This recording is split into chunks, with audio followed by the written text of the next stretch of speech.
ಕಾವ್ಯ ಅಂತ ಹೇಳಿ. ಸೊ ಮೋಸ ಹೋಗಿರೋರು ಇವರು ಕೂಡ ಬೆಂಗಳೂರಿನಿಂದ ಅವರು ಕಾಲರ್ ರೆಡಿ ಇದ್ದಾರೆ. ಕಾವ್ಯ ಅವರೇ ನಮಸ್ತೆ.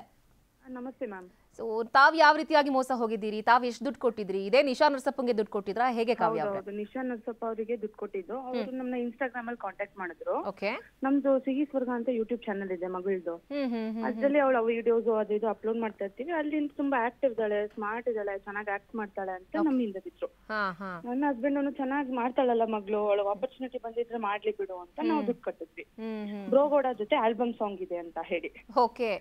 ಅದಾದ್ಮೇಲೆ ನನ್ಗೆ ಸೀರಿಯಲ್ ಅಲ್ಲಿ ಚಾನ್ಸ್ ಕೊಡ್ತೀನಿ ಜೊತೆಯಲ್ಲಿ, ಆಮೇಲೆ ಅದ್ರಲ್ಲಿ ಒಂದು ಕಿಡ್ ಕ್ಯಾರೆಕ್ಟರ್ ಕೂಡ ಬೇಕಾಗಿದೆ ಇವಾಗ ಅನ್ಬಿಟ್ಟು ಅದಕ್ಕೊಂದಿಷ್ಟು ದುಡ್ಡು ತಗೊಂಡು ಆಲ್ಮೋಸ್ಟ್ 70K ಆಯ್ತು.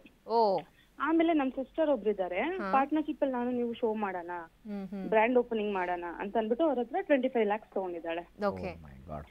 ಈಗ ನಾವ್ ಯಾವಾಗ ದುಡ್ಡಿಗೆ ಹಿಂದೆ ಬೀಳಕ್ ಸ್ಟಾರ್ಟ್ ಆದ್ವಿ, ಯಾಕಂದ್ರೆ ಒಂದ್ ಎಪಿಸೋಡ್ ಮಾಡ್ಲಿಲ್ಲ, ಒಂದ್ ಶೋ ಮಾಡ್ಲಿಲ್ಲ, ನಮ್ಗೆ ಡೌಟ್ ಬಂದು ನಾವ್ ಯಾವಾಗ ದುಡ್ಡು ಕೇಳಕ್ ಸ್ಟಾರ್ಟ್ ಮಾಡಿದ್ವಿ. ಆಮೇಲೆ ಅದು ಸ್ಟೇಷನ್ ವರ್ಗು ಸ್ವಲ್ಪ ಯಾವಾಗ ಹೋಯ್ತು, ನನ್ಗೆ ಬ್ಲಾಕ್ ಮೇಲ್ ಕಾಲ್ ಬರಕ್ ಸ್ಟಾರ್ಟ್ ಆಯ್ತು. ಏನ್ ಕಾವ್ಯ, ಅದೇ ಅಗ್ರಿಮೆಂಟ್ ಗೆ ಆಧಾರ್ ಪ್ಯಾನ್ ಎಲ್ಲ ಸಬ್ಮಿಟ್ ಮಾಡಿರ್ತಾ ಇದ್ವಲ್ಲ ನಾವು, ಅದನ್ನ ಇಟ್ಕೊಂಡು ನಿನ್ ಅಡ್ರೆಸ್ ಎಲ್ಲ ನನ್ಗೆ ಗೊತ್ತಿದೆ, ನಿನ್ ಮಗಳು ಬೇಕಾ ಬೇಡ್ವಾ, ಮಗು ಮೇಲೆ ನನ್ಗೆ ಬ್ಲಾಕ್ ಮೇಲ್ ಮಾಡಕ್ ಸ್ಟಾರ್ಟ್ ಮಾಡಿದ್ಲು. ಒಂದು ಹೆಣ್ಮಗು ಇದೆ, ನನ್ ಮರಿಬೇಡ, ನಿನ್ಗೆ ಏನು ಮನೇಲಿ ಬಿದ್ದಿರೋದಕ್ಕೆ ಅಂತ ಬ್ಲಾಕ್ ಮೇಲ್ ಮಾಡಕ್ ಸ್ಟಾರ್ಟ್ ಮಾಡಿದ್ಲು ಮಗುನ ಇಟ್ಕೊಂಡು. So everything vent silent. ಯಾಕಂದ್ರೆ ನಮ್ಗೆ ದುಡ್ಡಿಗಿಂತ ಮಗು ಇಂಪಾರ್ಟೆಂಟ್ ಆಗ್ಬಿಡುತ್ತೆ. ಯಾಕಂದ್ರೆ ನಮ್ಮ ಎಲ್ಲಾ ಡೀಟೇಲ್ಸ್ ಅವಳ ಹತ್ರ ಇದೆ, ಆಧಾರ್ ಎಲ್ಲ ಇಟ್ಕೊಂಡು. ಸೊ ಮಗುನ್ ನೋಡ್ಕೊಂಡು ನಾವ್ ಸುಮ್ನಾದ್ವಿ. ಈಗಾನು ಅಷ್ಟೇ ಮ್ಯಾಮ್, ನನ್ ಸಿಸ್ಟರಿಗೆ ಪೊಲೀಸ್ ಸ್ಟೇಷನ್ ಇಂದ ಕಾಲ್ ಮಾಡಿದ್ರು ಅವಾಗ ಒಂದು ಫ್ಯೂ ಮಂತ್ಸ್ ಬ್ಯಾಕ್. ಅವ್ರು ಯಲಹಂಕ ಪೊಲೀಸ್ ಸ್ಟೇಷನ್ ಇಂದ ಕಾಲ್ ಮಾಡ್ತಿದ್ದಾರೆ. ಯಲಹಂಕ ಪೊಲೀಸ್ ಸ್ಟೇಷನ್ ಕಂಪ್ಲೀಟ್ ಅವಳ ಕೆಳಗಡೆ ಇದೆ ಹೇಳ್ಬೇಕು ಅಂದ್ರೆ. ನನ್ಗೆ ಗೊತ್ತಾಗಿಲ್ಲ, ನಾನ್ ಕಾಲ್ ರಿಸೀವ್ ಮಾಡಿಲ್ಲ, ಮಗಳು ಮಲ್ಕೊಂಡಿದ್ಲು ಅಂತ. ನಮ್ ಸಿಸ್ಟರ್ ಬಂದ್ರು, ಕಾವ್ಯ ಹತ್ರ ಕಾಲ್ ಬಂದಿತ್ತು, ನಾನು ಹೋಗ್ಬರ್ತೀನಿ ಸ್ಟೇಷನ್ಗೆ ಅಂತ. ಹೋದ್ರೆ ಒಂದ್ ರೂಮ್ ಕರ್ಕೊಂಡ್ ಹೋಗಿ ಅಲ್ಲಿ ಪೊಲೀಸು, ನಿಮ್ ಹತ್ರ ಏನ್ ಪ್ರೂಫ್ ಇದೆ, ಆಡಿಯೋ ರೆಕಾರ್ಡು, ಕಾಲ್ ರೆಕಾರ್ಡು, ಪ್ರೂಫ್ಸ್, ಪೇಮೆಂಟ್ಸ್ ಎಲ್ಲ ಫೋನ್ ಇಂದ ಡಿಲೀಟ್ ಮಾಡಿದ್ದಾರೆ. ಸೊ ಇವಾಗ ಹೇಳ್ಬೇಕಂದ್ರೆ ಯಾವ ಪೇರೆಂಟ್ಗೂ ಪೊಲೀಸ್ ಮೇಲೆ ನಂಬಿಕೆ ಇಲ್ಲ ಮ್ಯಾಮ್. ಇವಾಗ ಎಲ್ಲ ಪೇರೆಂಟ್ಸ್ ಬರ್ತಾ ಇರೋ ಕಾರಣ ಯಶಸ್ವಿನಿ ಮ್ಯಾಮ್ ಇಲ್ಲಿ ನಮ್ ಜೊತೆ ಸಪೋರ್ಟ್ ಆಗಿ ನಿಂತಿದ್ದಾರೆ ಅನ್ನಕ್ಕೆ ಮಾತ್ರ. 100% ಯಾರಿಗೂ ಪೊಲೀಸ್ ಮೇಲೆ ನಂಬಿಕೆ ಇಲ್ಲ. ಆನಂದ್ ಸರ್ ಕೂಡ ಜೊತೆಲಿದ್ದಾರೆ, ಸೊ ತಾವು ಕೂಡ ಮಾತನಾಡಬಹುದು ಸರ್. ಗಮನಿಸ್ತೀರಿ, ಪೊಲೀಸ್ ಸ್ಟೇಷನ್ಗೆ ಹೋದ್ರೆ ಪೊಲೀಸ್ ಸ್ಟೇಷನ್ನೇ ಕಂಟ್ರೋಲ್ ಅಲ್ಲಿ ಅಂಡರ್ ಅಲ್ಲಿ ಇದೆ ಅಂದ್ರೆ ಏನ್ ಹೇಳ್ತೀರಿ ಇದಕ್ಕೆ? ಭಾರಿ ಕಷ್ಟ ಮೇಡಮ್. ನಾನು ಅದೇ ಹೇಳ್ತೀನಲ್ಲ, ನೋಡಿ ಒಬ್ಬೊಬ್ರಿಗೆ ಲೈಫ್ ಒಂದೊಂದ್ ತರ ಡೈಮೆನ್ಷನ್ ತೋರಿಸುತ್ತೆ. ಅದನ್ನ ನಾವು ಹೇಳ್ತೀವಿ, ಸರಿಯಾದ ವ್ಯಕ್ತಿ ಸರಿಯಾದ ಸಂದರ್ಭದಲ್ಲಿ ಸರಿಯಾದ ಕಡೆ ನಿಮ್ಗೆ ಸಿಗದೆ ನಿಮ್ ಅದೃಷ್ಟ ಅಂತ. ಏನಪ್ಪ ನಾನು ಹಣೆ ಬರ ಇವತ್ತು ನುಡ್ಕೊಂಡೋದೆ, ಅವನಿಲ್ಲ ಇವನಿದಾನೆ ಅಂತ. ಯಾಕಂದ್ರೆ ನಾನು ತುಂಬಾ ಫೇವರೇಟ್ ಆಗಿ ಅಂದ್ರೆ ಫೇವರ್ ಆಗಿ ಅಂದ್ರೆ ನಮಗ್ ಗೈಡ್ ಮಾಡ್ತಾ ಹಿಂಗೋಗಿ ಹಿಂಗ್ ಮಾಡಿ ಅಂತ ಹೇಳಿರೋರ್ನು ಮೀಟ್ ಮಾಡಿದೀನಿ. ಅಂತವ್ರ ಜೊತೆ ನಾನು ವೇದಿಕೆ ಹಂಚ್ಕೊಂಡಿದ್ದೀನಿ. ಬಟ್ ಅದೇ ಕ್ಷೇತ್ರದಲ್ಲಿ ಈ ತರದನು ಅಂತಂದಾಗ ಇಟ್ ಇಸ್, ಅದಕ್ಕೆ ಹೇಳ್ತೀವಲ್ಲ, ಸಿನಿಮಾದಲ್ಲಿ ಯಾವ್ದು ಸುಮ್ಮನೆ ಬರಲ್ಲ. ಏನ್ ರಿಯಲ್ ಲೈಫ್ ಅಲ್ಲಿ ನಡೆಯುತ್ತೆ ಸಿನಿಮಾಲ್ ಬರುತ್ತೆ. ಹೇಳೋವಾಗ ಮಾತ್ರ ಎಲ್ಲ ಇದೆಲ್ಲ ಸಿನಿಮಾ ಕಥೆರಿ ಅನ್ಬಿಡ್ತೀವಿ. ನೋಡಿ ಇವ್ರ ಕಥೆ ಕೇಳೋ ಸಿನಿಮ್ಯಾಟಿಕ್ ಆಗಿದೆ, ಸಿನಿಮ್ಯಾಟಿಕ್ ಆಗಿದೆ. But very unfortunate madam, very unfortunate. ತಾವ್ ಈಗ ಧೈರ್ಯ ಮಾಡಿರೋದು ಯಶಸ್ವಿನಿ ಅವರು. ಓಕೆ, ಥ್ಯಾಂಕ್ ಯು ಕಾವ್ಯ ಅವರೇ. ಮುಂಚೆನೆ ಆಕ್ಚುಲಿ ಹೇಳ್ಬೇಕಂದ್ರೆ 8-9 ತಿಂಗಳು ಮುಂಚೆ ಯಶಸ್ವಿನಿ ಮ್ಯಾಮ್ ಏನು ಹೇಳಿದ್ರು, ಒಂದು ಗ್ರೂಪ್ ಫಾರ್ಮ್ ಆಗಿತ್ತು ಆಲ್ರೆಡಿ ಅಂತ. ಅದನ್ನೆಲ್ಲ ತುಂಬಾ ಕಷ್ಟಪಟ್ಟು ಜನನ ಸೇರಿಸಿ ಇನ್ಸ್ಟಾಗ್ರಾಮ್ ಒಂದೊಂದು ಮೆಸೇಜ್ ಚೆಕ್ ಮಾಡಿ ಆ ಗ್ರೂಪ್ ಮಾಡಿದ್ವಿ. ಅದು ಇಂಡೈರೆಕ್ಟ್ ಆಗಿ ಅದು ನಿಶಾಗೆ ತಲುಪ್ಬಿಡ್ತು ಮೆಸೇಜ್. ಅದು ನಮ್ಗೆ ವರ್ಕ್ ಆಗ್ಲಿಲ್ಲ.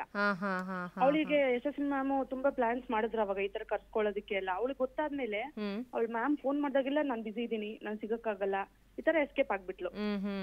ಅವಾಗ ನನ್ಗೆ ಬ್ಲಾಕ್ ಮೇಲ್ ಅವಳು ಶುರು ಮಾಡಿದ್ದು, ಹಿಂಗೆಲ್ಲ ಮಾಡ್ತೀಯ ನೀನು, ಗ್ರೂಪ್ ಎಲ್ಲ ಮಾಡ್ತೀಯಾ, ನನ್ನ ಏನ್ ಮಾಡ್ಕೊಂತೀಯ ನಾನು ನೋಡ್ತೀನಿ, ನಿನ್ ಮಗಳು ಏನೇ ಇದ್ರು ನನ್ ಕೈಯಲ್ಲಿ ಇದ್ದಾಳೆ, ನನ್ಗೆ ಬ್ಲಾಕ್ ಮೇಲ್ ಶುರು ಮಾಡಿದ್ಲು.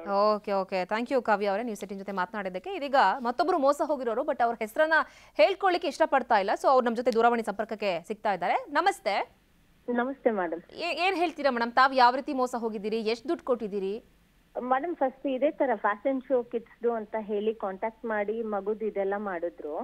ಆಮೇಲೆ ಪ್ರೋಗ್ರಾಮಿಗೆಲ್ಲ ಹೋದ್ಮೇಲೆ ವಿನ್ನಿಂಗ್ ಪ್ರೈಸ್ ಅಂತ ಹೇಳಿದಾಗ ಅದನ್ನ ವಿನ್ನಿಂಗ್ ಪ್ರೈಸ್ ಚೆಕ್ ಕೊಡ್ಲಿಕ್ಕೆ ಅವರು 5 ತಿಂಗಳು ಮಾಡಿದ್ರು. ಆಕ್ಚುಲಿ ಅದೊಂದು ಸ್ಮಾಲ್ ಅಮೌಂಟ್ ಇತ್ತು. ಆಮೇಲೆ ಅದನ್ನೆಲ್ಲ ನೋಡಿ ಎಲ್ಲ ಆದ್ಮೇಲೆ ಮತ್ತೆ ಇನ್ನೊಂದು ಪ್ರಪೋಸಲ್ ತಗೊಂಡ್ಬಂದಿದ್ದಾರೆ. ಇನ್ನೊಂದು ಪ್ರಪೋಸಲ್ ತಂದ್ಬಿಟ್ಟು ಅವ್ರೇನಂದ್ರು, ಈ ತರ ನಾವು ಪಾರ್ಟ್ನರ್ಶಿಪ್ ಅಲ್ಲಿ ಮಾಡೋಣ, ನಾನು ಈ ತರ ಲೂಲು ಮಾಲ್ ಫಸ್ಟ್ ರಾಜ್ಕುಮಾರ್, ಅದೇ ಪುನೀತ್ ರಾಜ್ಕುಮಾರ್ ಸರ್ದು ಒಂದು ಟ್ರಿಬ್ಯೂಟ್ ಇದ್ರದ್ದು ಪ್ರೋಗ್ರಾಮ್ ಒಂದು ಮಾಡ್ಬೇಕು ಅಂತ ಇದೀನಿ ಪ್ಯಾಲೇಸ್ ಗ್ರೌಂಡ್ ಅಲ್ಲಿ. ಸೊ ಅದಕ್ಕೆ ಅಶ್ವಿನಿ ಮೇಡಮ್ ಚೀಫ್ ಗೆಸ್ಟ್ ಆಗಿ ಬರ್ತಾರೆ. ಸೊ ನನ್ಗೆ ಅದನ್ನ ಮಾಡ್ಲಿಕ್ಕೆ ಸ್ವಲ್ಪ ಇದು ಇನ್ವೆಸ್ಟರ್ಸ್ ಬೇಕು, ಈ ತರ ಮಾಡೋಣ ಅಂತ ಹೇಳಿ ಅವರು ನಮ್ಮ ಹತ್ರ 7 lakhs ಇನ್ವೆಸ್ಟ್ಮೆಂಟ್ ಮಾಡಿಸ್ಕೊಂಡ್ರು ಮ್ಯಾಮ್. 7 lakh? ಹೌದು, 7 lakhs. ಅದಾದ್ಮೇಲೆ ಅವರು ನಾವು ಕೇಳಿದಾಗ ಯಾವಾಗ ಮಾಡ್ತೀರಾ ಏನು ಅಂತ ಅನ್ಬಿಟ್ಟು ಅವ್ರ ಡೆತ್ ಅನ್ನೋ ಬಂದ್ಬಿಡ್ತಲ್ಲ ಅಂತ ಕೇಳಿದಾಗ ಅವ್ರಂದ್ರೆ ಇಲ್ಲ, ಅಶ್ವಿನಿ ಮೇಡಮ್ ಏನೋ ಬಿಸಿ ಇದಾರೆ, ಸೊ ನಾವು ಇದನ್ನ ಬಂದ್ಬಿಟ್ಟು ಕ್ಯಾನ್ಸಲ್ ಮಾಡಿದೀವಿ. ಅದನ್ನ ಇನ್ನೊಂದು ಮೈಸೂರಲ್ಲಿ ಬಂದು 24th ಚಿಲ್ಡ್ರನ್ಸ್ ಡೇಗೆ ನಾವು 14th ಚಿಲ್ಡ್ರನ್ಸ್ ಡೇಗೆ ಇದು ಮೇಘನಾ ರಾಜ್ ಅವ್ರನ್ನ ಕರೆಸ್ತೀವಿ ಆಸ್ ಎ ಜಡ್ಜ್ ಆಗಿ ಅಂತ ಅಂದ್ರು.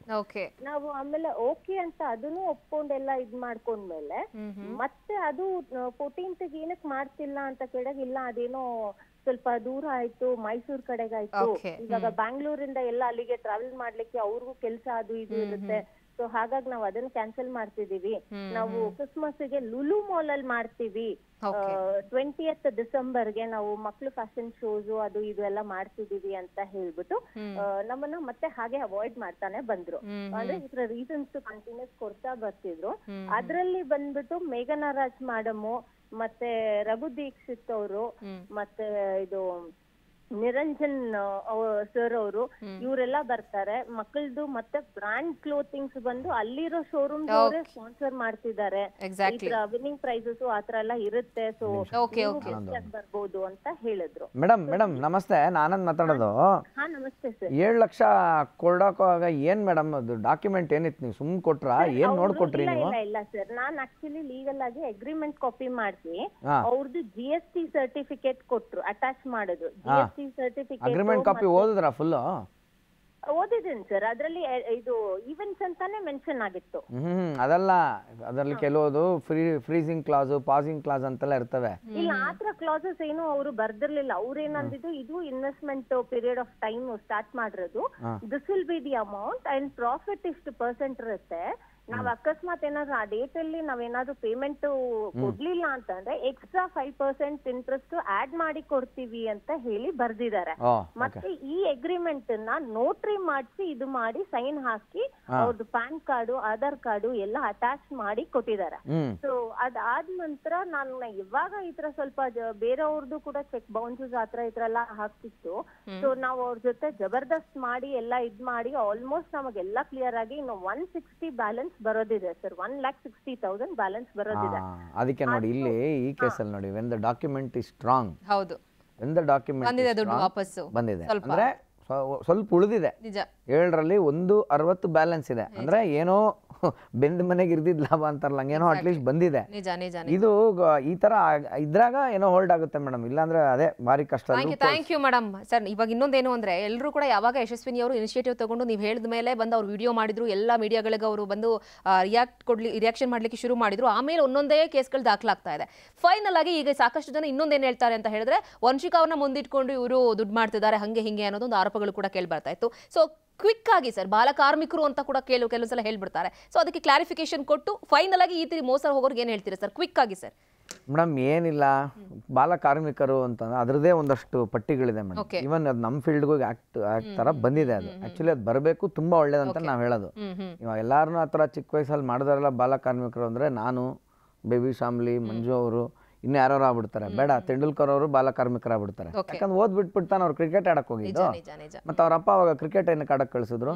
18 ವರ್ಷ ಆಗಸ್ಟ್ ಯಾರು ಫೇಮಸ್ ಆಗಿದ್ರು ಅವರು, ಕ್ರಿಕೆಟ್ ಆಡಿದಾಗ ದುಡ್ಡು ಬಂದಿತ್ತು. ಹಂಗ ತೆಂಡೂಲ್ಕರ್ ಬಾಲ ಕಾರ್ಮಿಕ. ನಾವು ಅದನ್ನ ಮಾತಾಡಕ್ಕೆ ಪದ ಬಳಕೆಗೆ ಒಂದು ಮಾನದಂಡ ಇರ್ಬೇಕು.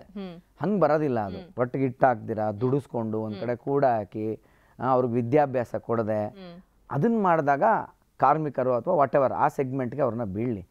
ನಾವ್ ಏನ್ ಕಮ್ಮಿ ಮಾಡಿದೀವಿ ನಮ್ಮ ಮಕ್ಕಳಿಗೆ ಅಂತ, ಅವರಿಂದ ನಮ್ಗೇನ್ ಬೇಕು, ಏನು ನಿರೀಕ್ಷೆ ಇಲ್ಲ, ತಾನಾಗೆ ಏನೋ ಆಗಿದೆ, ಆ ಟ್ಯಾಲೆಂಟ್ಗೆ ನೀರ್ ಪೋಷಿಸೋಣ ಅಂತ ಮಾಡ್ತಾರೆ ನಾವು ಪೇರೆಂಟ್ ಆಗಿ.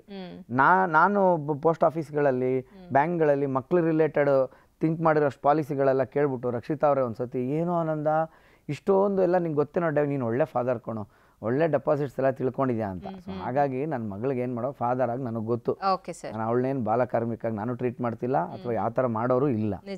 ಬಟ್ ಅದನ್ನ ಬಳಸ್ಕೊಂಡ್ರೆ ಆ ತರ ಆಗುತ್ತೆ ಅಷ್ಟೇನೆ. ಅದು ಒಂದು ಮೇಡಮ್. ಇನ್ನೊಂದು ನಮ್ಮ ಕಣ್ ಮುಂದೆನೆ 2 ಕೇಸ್ ಬಂತು.